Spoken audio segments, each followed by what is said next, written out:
Welcome back, everyone, to the weekly Armchair Kickoff Podcast. Today, I have a full house here today. So, we're here to discuss the project Big Picture, and we're also here to discuss many other topics in the football world at the moment.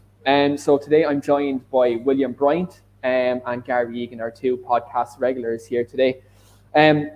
Before we get into kind of the whole situation with the project Big Picture and the other topics we have, lads, I'm going to kind of briefly just get your thoughts on the international break. Now, obviously, look, Ireland, we did go out against Slovakia in the qualifier, for the Euro 2020, and we did have kind of a disappointing draw just against Wales as well yesterday.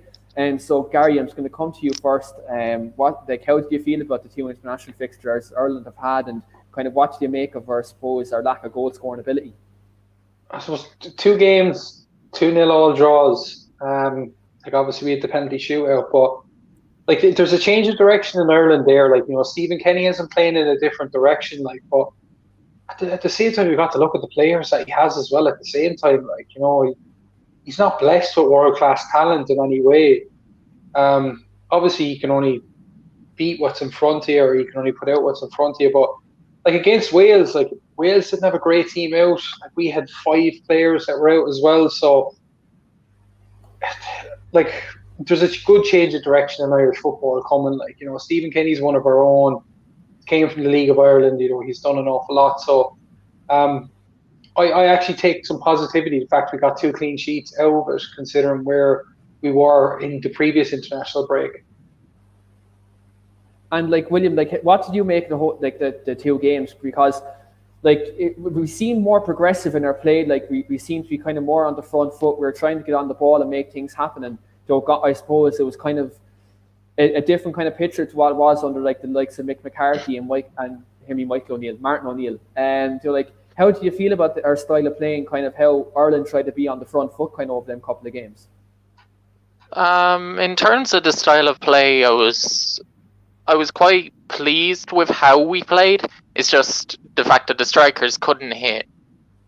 They just could not hit the target in any game. And it was just... It's all well and good playing this nice, expansive football, but if you can't put the ball in the net, you're not going to win any matches, which is so frustrating. Ever since Robbie Keane's gone, we haven't had a proper goal scorer, and it still hasn't come yet. And just...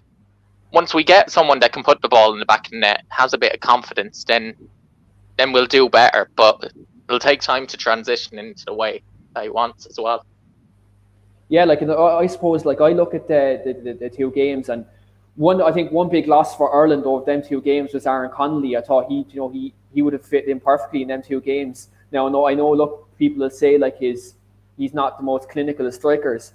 But I think them couple of chances that we had in them 2 games, Aaron Connolly would have put them away. He's a very good striker, though. He's a very promising talent with Brighton.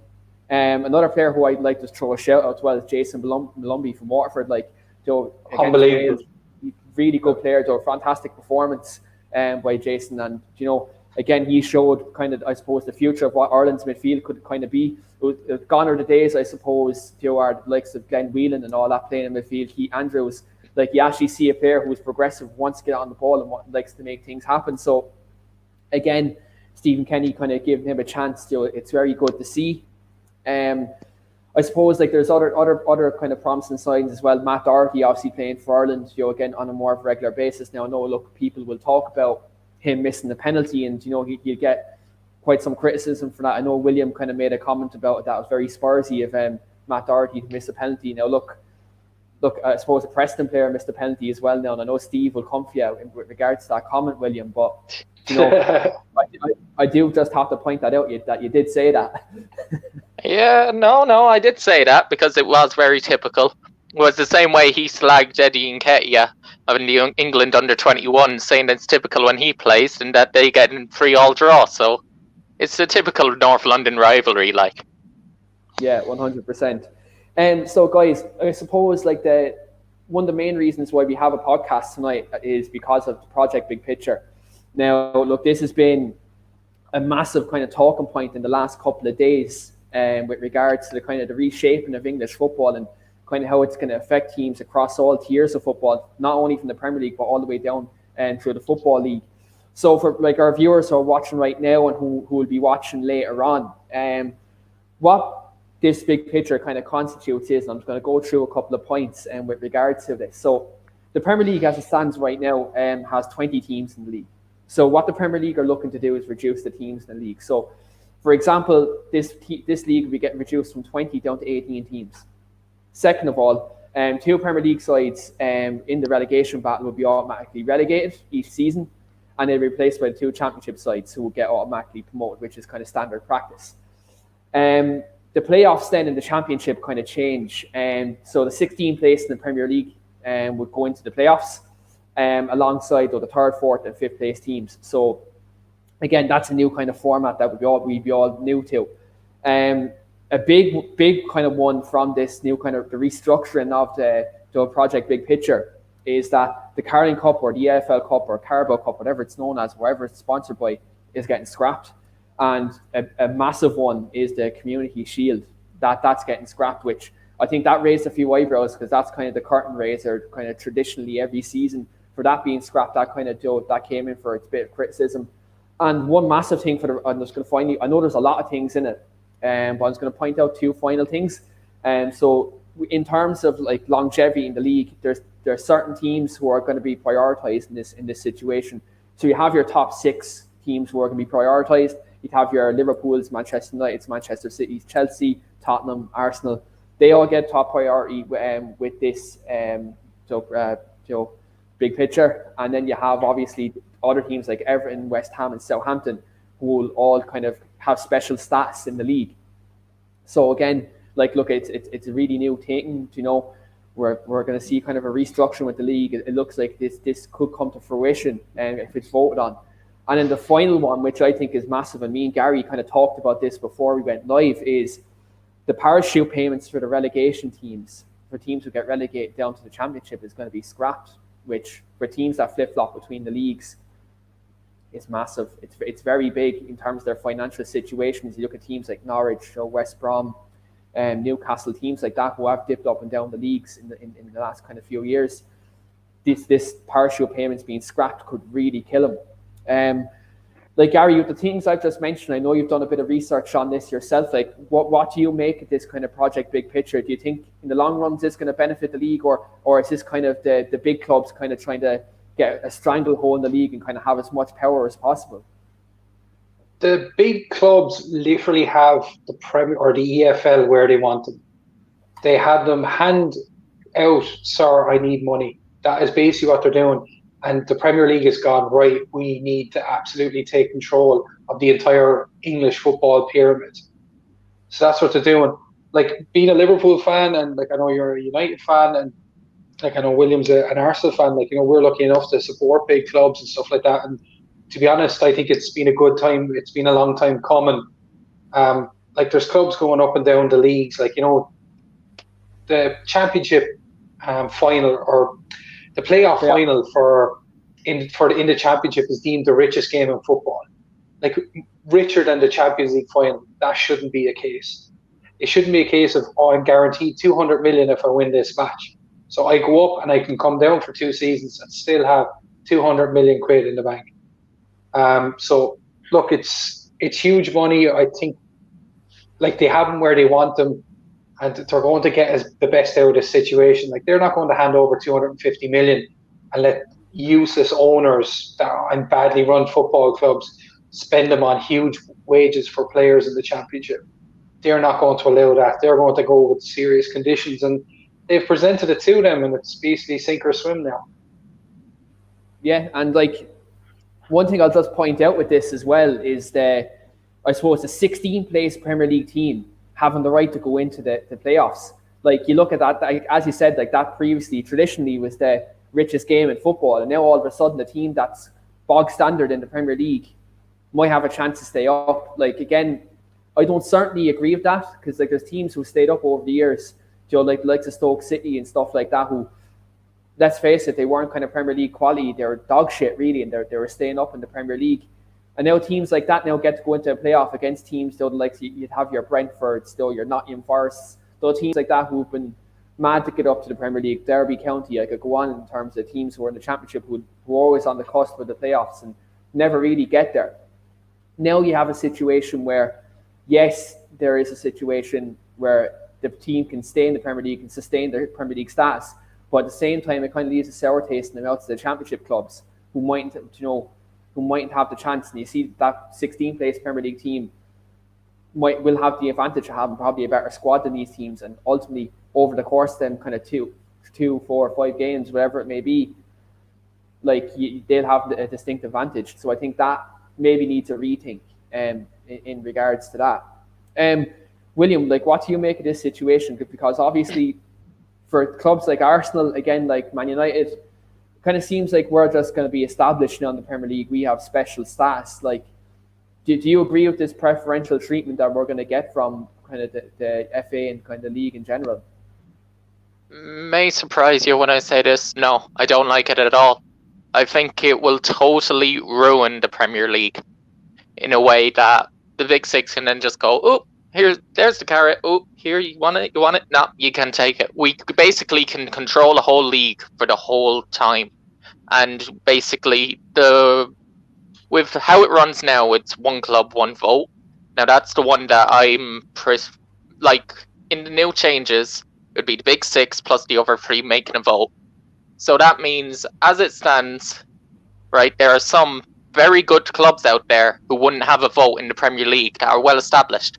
Leicester City, who have won the league since United and since Arsenal, wouldn't have a vote on anything that happens in the Premier League under the new rules.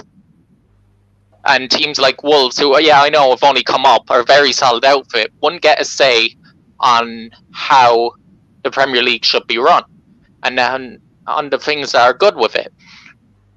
The way I see it is, if you were in a business and you were working there, and you were told, oh yeah, you're not allowed to have any say on anything that works there, your teams are just going to get unhappy and just not work as hard as they can to get up there because you don't have the actual realization of, oh, I matter here. It's just, I just really don't like it. I don't like that part. Don't get me wrong, in the proposal there are some very positive things also, but I just don't like that part.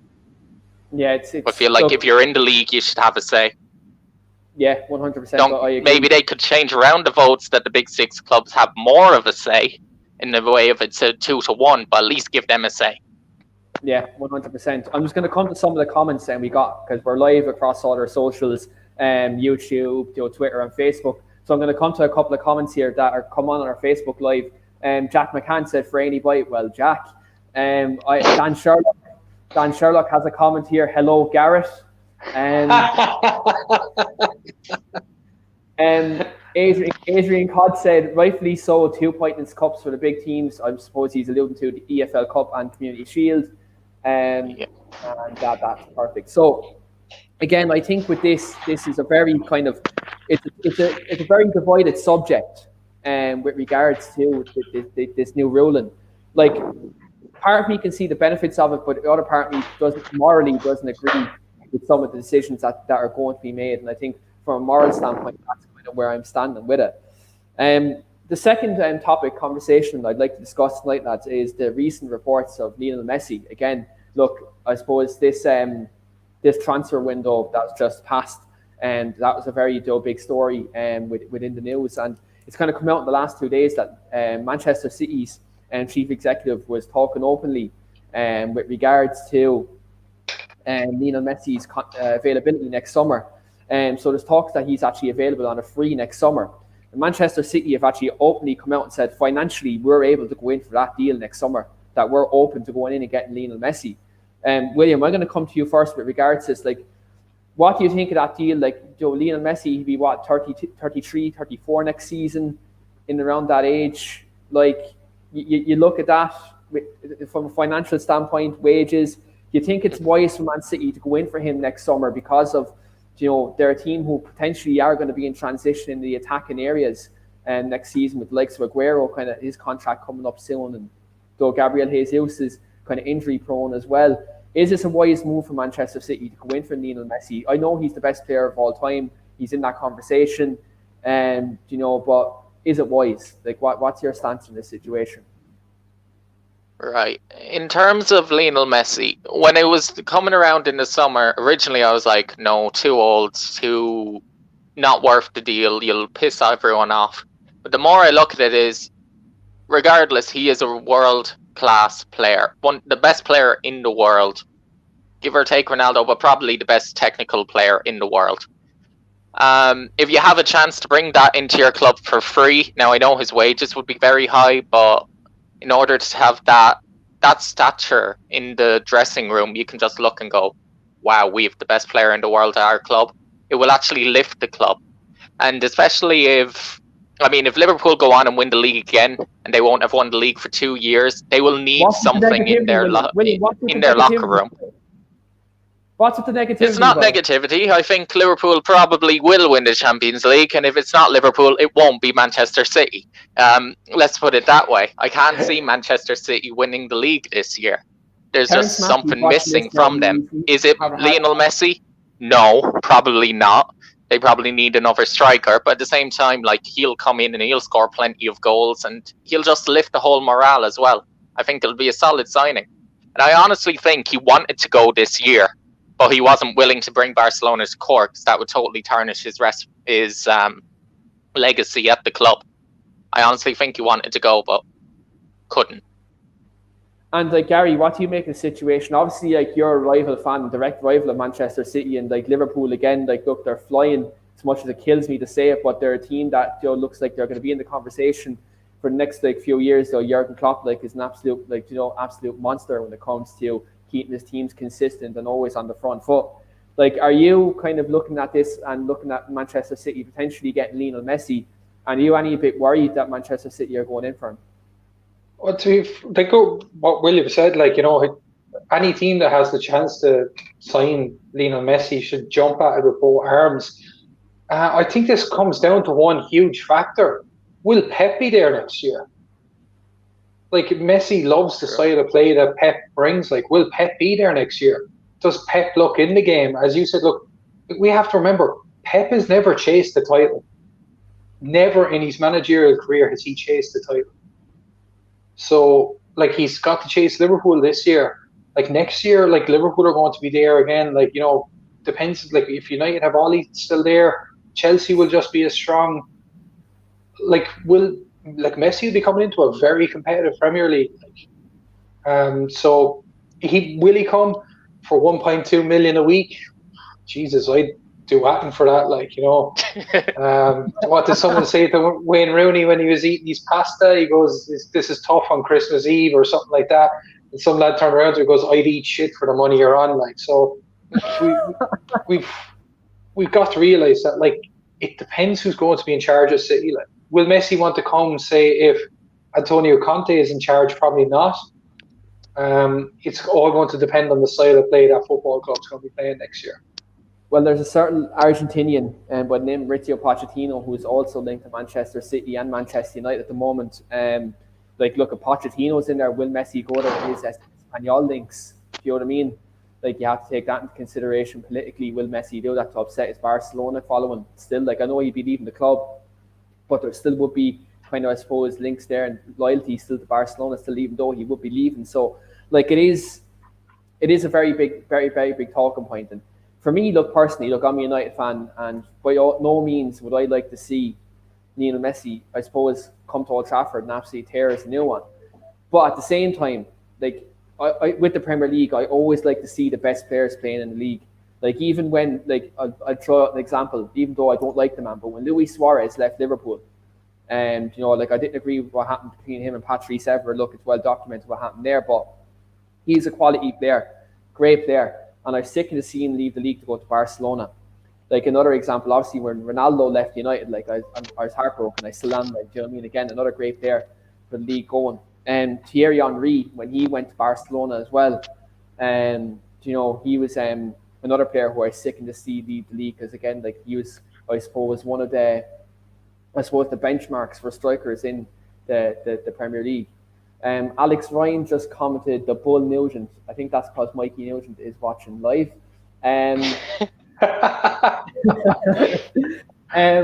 Terence Massey commented, Messi will stay at Barcelona, things will change next year, I think.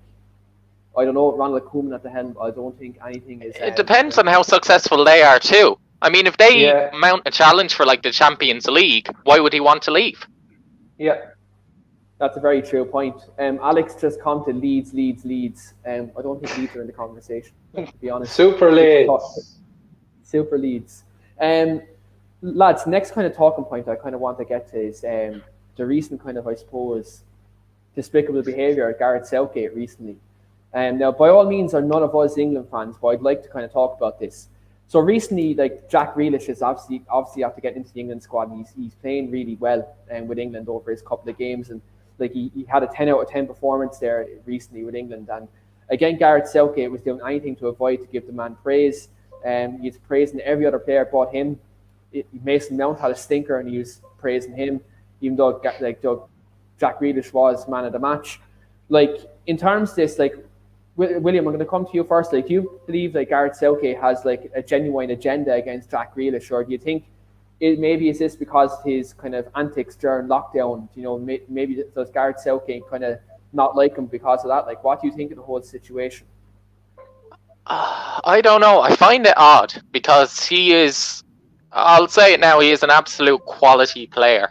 He comes up against any opposition. He can turn a game from negative style of play to positive just by getting on the ball. And it just, I know what you're saying about an agenda. It does feel true.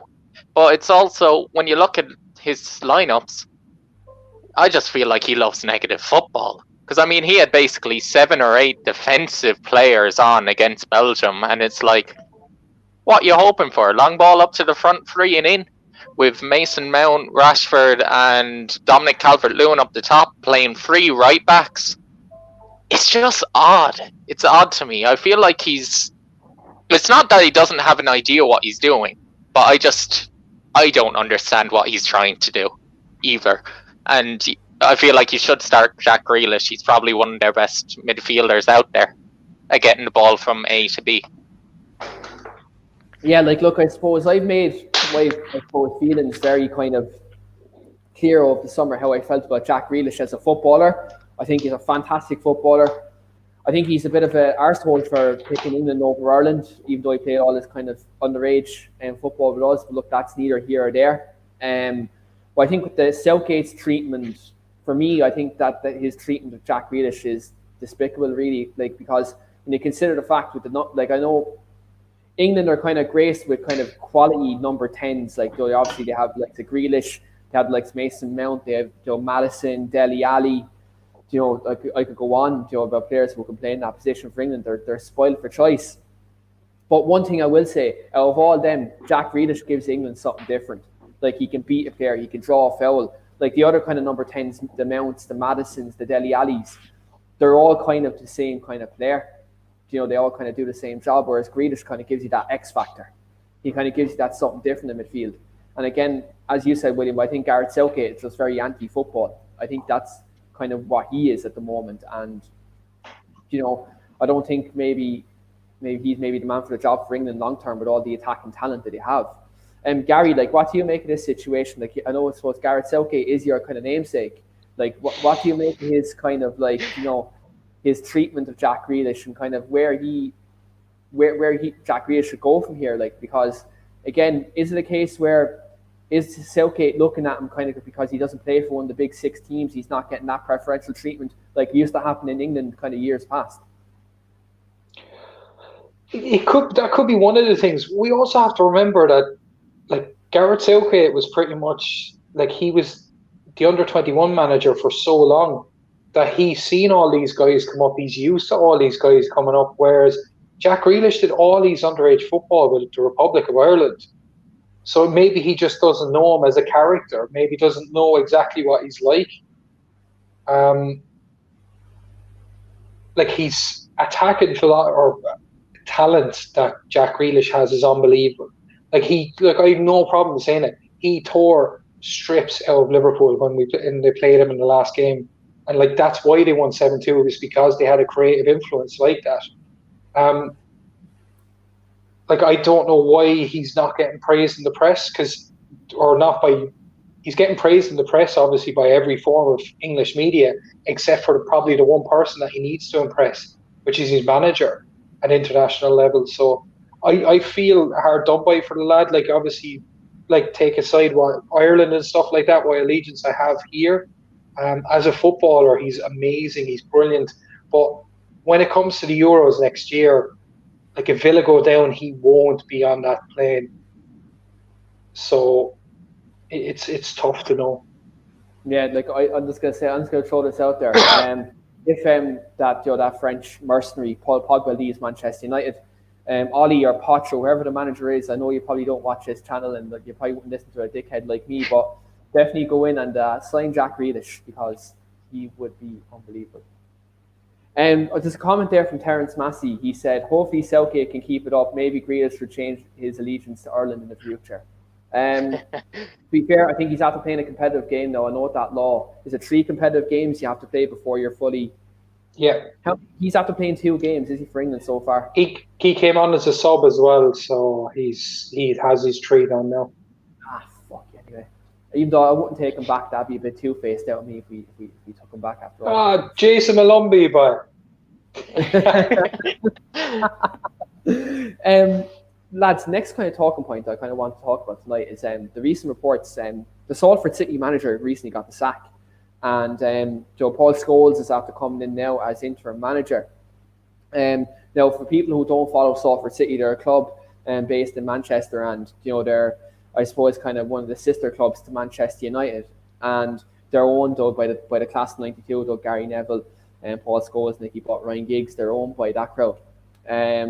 So, like, what's after happened is their manager recently got the sack, and Paul Scholes, who's an owner of the club, is after coming in as kind of the interim manager. Now, Paul Scholes had kind of a brief stint at Oldham Athletic, and because of the conditions at the club, Paul Scholes left at Oldham, because he wasn't able to work in them conditions, which, look, that's fair enough.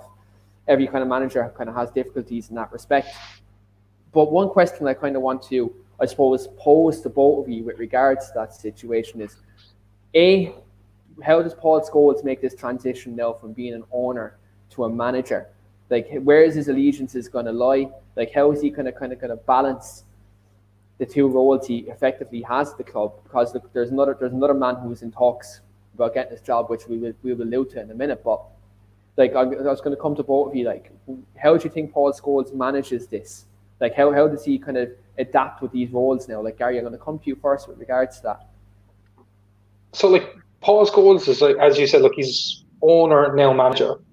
Like, he's got to think with both heads. Like, he's got to think of getting the best out of players on the field, and he's also got to make sure he gets the right results for the club going forward. Because I think after 4 games, they're like 4th or 5th in League 2 or something like that, I think. So, like, he's obviously got to maintain that. Like, their aim is obviously promotion. Like, they're obviously, as far as I'm aware, they have like a big backer as well with them. He owns like 49% or something like that. A billionaire. I don't know exactly now, but like, obviously he will want to make sure that the results are right, because, like, Salford are just like any other club. It's a results game and a business game, and he's a businessman. Like, regardless if he's class of '92 or whatever, he's pumped his own money into this club. Like, so he wants a return for his investment. He thinks he's the right man to steer that ship. At the same time, he's got other players there that will make sure that if he's not doing a good job, that they have to relieve him of his duties. So it's going to be a tough one for him, but he's a very hard worker, like he was on the pitch. So I'd say he would definitely bring that to management. And like, William, like, what do you make of the situation? Do you think, like, I suppose, like, you looked at like Gary Neville, who became a manager, went to Valencia and just failed absolutely miserably. Like, do you think, like, will his kind of football brain that Paul Scholes had, like, he was a genius, like, he was someone who could see the game before it even happened. Do you think, can he adapt this to management? I mean, it's possible. If he wants to take it full time, then he'll probably have to learn the hard way. He said that he had a quick stint somewhere else, but he wasn't used to the settings and surroundings. At least here, he knows the club. He's owned the club, so he knows the feel. He knows the culture. He'll know most of the players. So the best way to know whether or not he'll be good enough You judge his results. If he wins, that's the best for the club, as a manager and as an owner, because success breeds success in a club. And whether that's with him at the helm or whether he wants someone else that maybe he's worked with or played with in the past to take over, then it's his decision. And he's got other people working with him, so he won't be just solely guided. Like his old teammates from the class of 92 who also own parts of it, and the other owner will be like, if it's not good enough, they'll be the first one to tell him, look, we need to go in another direction. And I'm sure he'll understand that. Yeah, like look, and I suppose you've kind of you made a comment about kind of a former player, which a former teammate of his is after been linked to the job, and I've read into this today.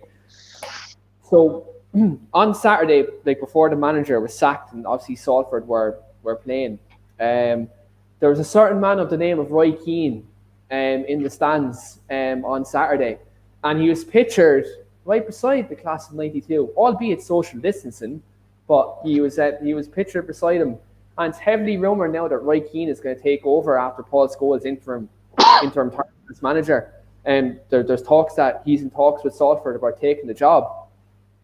Lads, I'm going to come to you with this because Roy Keane has had a kind of mixed bag in terms of his managerial career. He done recently well at Sunderland, so Ipswich Town, look, let's be honest, that was a bit of a fiasco when he went there. But he kind of, like the proof was kind of in the pudding when he was at Sunderland. He did a decent job there for the time that he was there. And like, look, his kind of assistant coach jobs, he's been under Paul Lambert, he's been under Martin O'Neill, very good managers in their own right, and he definitely would have gotten education from them in terms of maybe future management. So the first thing I'm going to come to with you with this, William, I'm going to come to you first. Do you maybe think the fact he's managing the Premier League and the Championship, and then he maybe transition now down to League Two, do you maybe think this would be the right kind of job for Roy Keane to kind of learn his trade kind of as a manager and maybe kind of push himself to kind of get a bigger job? I mean, yeah, totally. It's been a long time since he's been a number one manager now. And he said for ages that he wants to get back into management, not as a number two as he has been under Martin O'Neill and elsewhere, but as the number one again. So there is kind of no better place. Like, he's friends with the owners, but they'd still have a good relationship in terms of that. But it still won't get in the way of business in terms of having to get the results on the pitch. And he'd understand this word comes out a lot, but he'd understand the culture of the club, being with the class of 92 for ages and what they are trying to achieve. And Lord knows, if you're a player for Salford and Roy Keane comes in, you're like, wow, star power in terms of the name. Plus, you're also like, oh shit, I better get to work or else he'll eat me. So I think it is a good move for him, because any job is a good job, then better on the unemployment. But yeah, I think it'd be good for him. And the club. And Gary, I'm going to come to sorry, my voice is nearly going already. Gary, I'm going to come to you with regards to this, because like obviously Roy Keane is best mates with the class 92 likes of Giggs, so Scholes, Gary Neville and David Beckham, who are kind of all part owners of Salford City. But Gary Neville is scared to death of Roy Keane. Now imagine the situation of the results aren't going Roy Keane's way. He's at Salford, they're not getting promotion, and ultimately like the overall ownership isn't happy. How would you picture a scenario of Gary Neville bringing Roy Keane into a boardroom and trying to tell him that he's relieving him of his duties?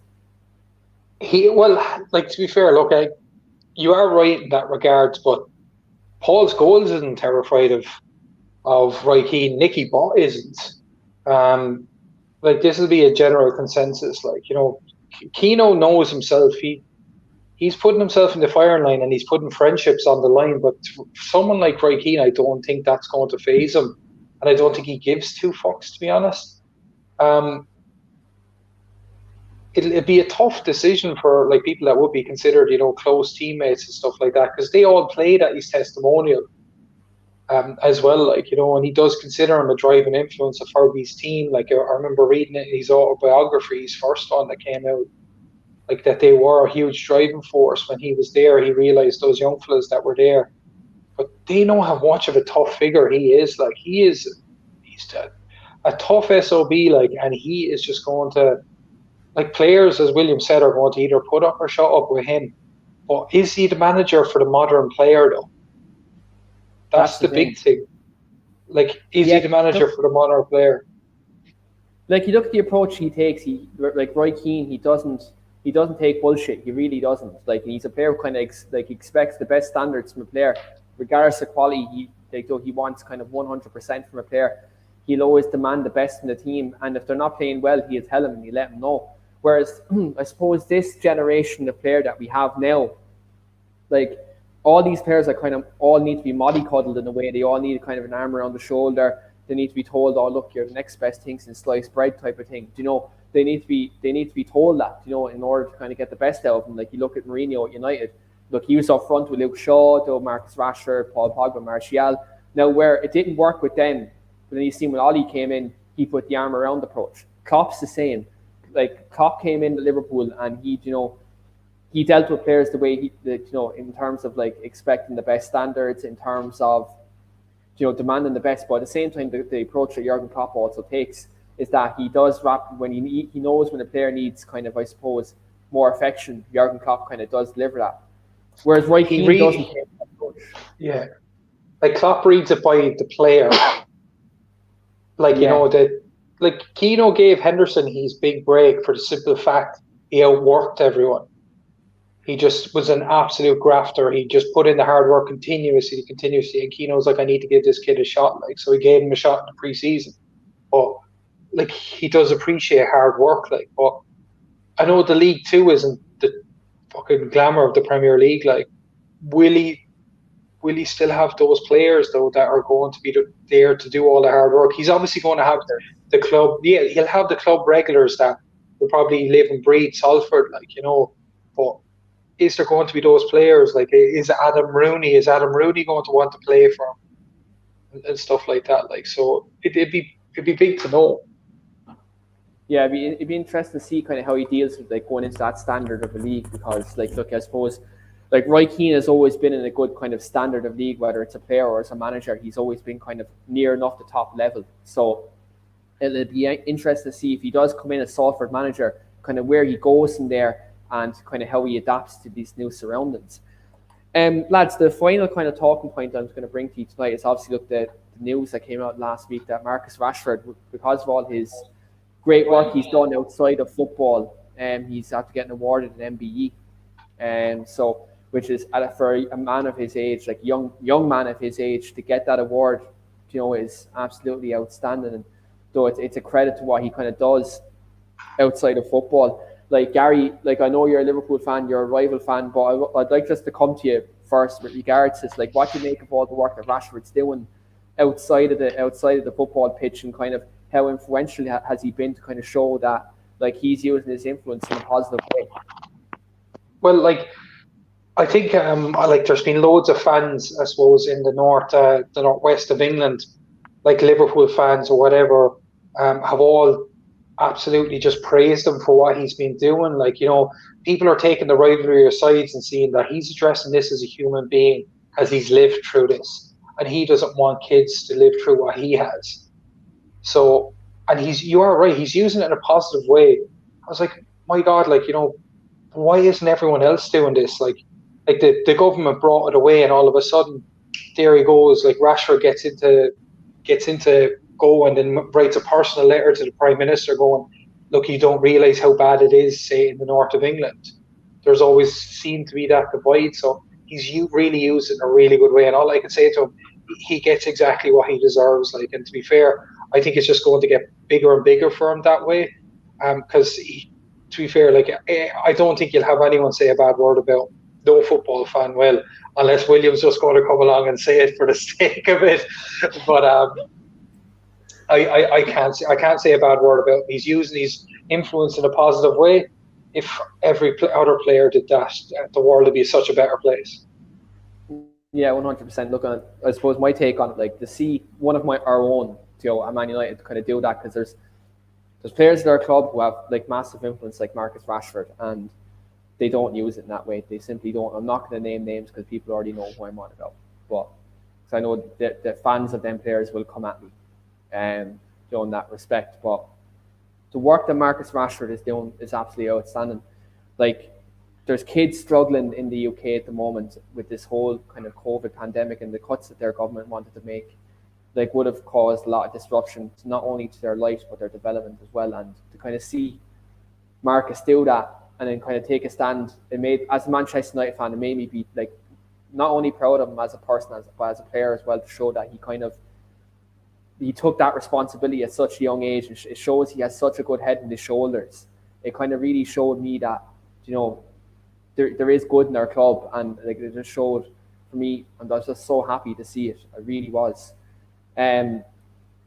William, like, with regards to the situation with Rashford, like, so you're from England yourself. You for a brief part of your life, you grew up in England. You know kind of what the struggle is like over there, like, in terms of that. Like, what did you kind of make of Rashford's contribution to the kids there? Oh yeah, no doubt. Like, there's a reason I moved to Ireland when I was very young, and that was to have a better life altogether. Like, that's the reason why my mother brought me here and all that. So yeah, it can be very much a struggle over there. But we may be rivals off the pitch, but you have to be united off it in terms of doing what's right for basically the children that are struggling very much, and just for doing the right thing. I mean, what he got is nothing less than he deserved. He deserves the highest amount of praise from absolutely everyone for using his platform. Sorry, my chest is going shit. Using his platform for a positive well-being. Not many players do that. Now, there are some others, but it's not to the extent of Rashford. Like, one of our own club, Hector Bellerin, said for the end of the last season, during the lockdown, for every win we were doing, he's planting 20,000 extra trees, which in turn is using his good and his money to help the environment. And he took over, like, a big share in Forest Green because of their green initiative, which is brilliant, because you get to see players actually using the high amount of money that they bloody earn. What they want to do with it is fair, but if they can help, and if they have too much, then use what they have to be a positive impact on the world.